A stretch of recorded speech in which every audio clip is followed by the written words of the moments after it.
Comparing democratic socialism to traditional socialism, or God forbid communism, is fear-mongering. It's inaccurate.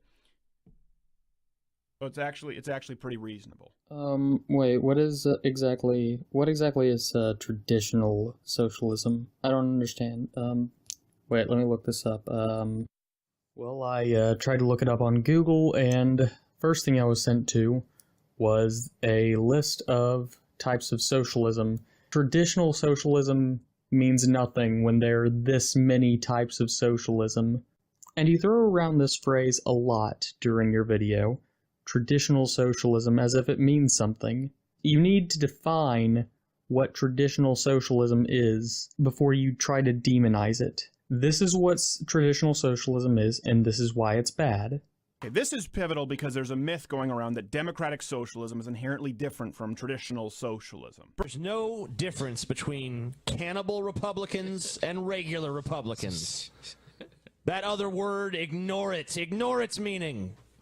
He just pointed to things that have existed since the beginning of time, told you that you should be angry, that you deserve stuff, and presented you with a Christmas wish list. That's not a worldview. That's how you buy votes. If he is a demagogue, he's not a particularly good one. A demagogue needs to be a people pleaser. And when you're saying the same thing for decades that people don't like, you're a very inept demagogue. Right away, before we get into the nerdy math, and we will, you I very much look forward to the nerdy math. have to decide what it is that you believe, because right away, the democratic socialists will try and poke holes in your argument. Really? Well, I am certainly glad that you warned me that my beliefs might be challenged if I try to engage in conversation with people. The good thing is we have pretty clear blueprints. The Constitution is how, the Declaration of Independence is why. Didn't Jefferson basically say that the Constitution should be rewritten every 20 years or so? I mean, our founders weren't exactly infallible gods. They were humans just like the rest of us. Perfect example. We have the right to bear arms, but somebody in the 1700s didn't really have the foresight to know that one day we're going to have, like, automatic weapons that could shoot 30 to 50 people at a time.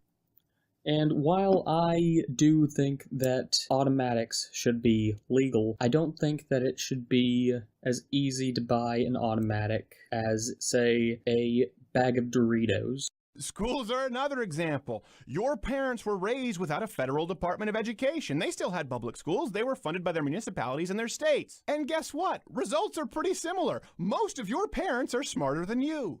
Back when your grandparents were in their 20s, don't you think that your great-grandparents were probably smarter than them too at the time? Well, your great-grandparents in all likelihood did not have public education at all. So to be fair, let's go to Democratic Socialists of America and their description of democratic socialism. Huh. I'm actually surprised that you're going there instead of Bernie's website, which is what this video is mainly geared towards, right? Bernie supporters. That's who you're targeting here, so why don't you just go to Bernie Sanders' website? But I guess that is fair enough. I mean, why am I even making this video? I don't need to debunk you. All I have to do is debunk the rhetoric on the Libertarian website, right? I'm sure I won't find any contradictions in their beliefs and yours, right? Oh, well, this is awkward. It appears that humans seem to disagree, as though there's some nuance to other people's opinions. Huh. I guess that makes the entire segment where you go through the Democratic Socialist website kind of irrelevant.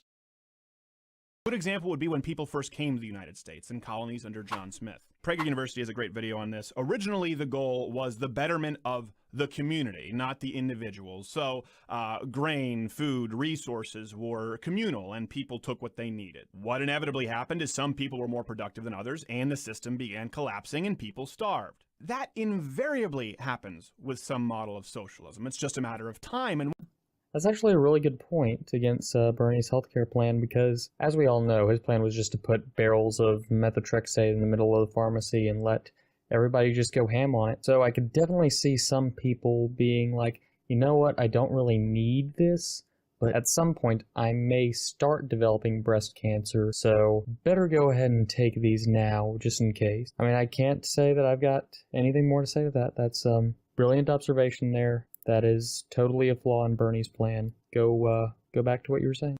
Centralized forms of government do this. They pull people back. They're incapable of pulling people forward. So I couldn't find a reliable per capita on this from a reputable source. So what I did was I went to Simago and found the number of citable documents, dividing that by the country's population and multiplying it by 100,000, getting the per capita estimate. When comparing it to these 5 other European countries, the United States ended up falling to the bottom, which doesn't really help the case that the government is holding us back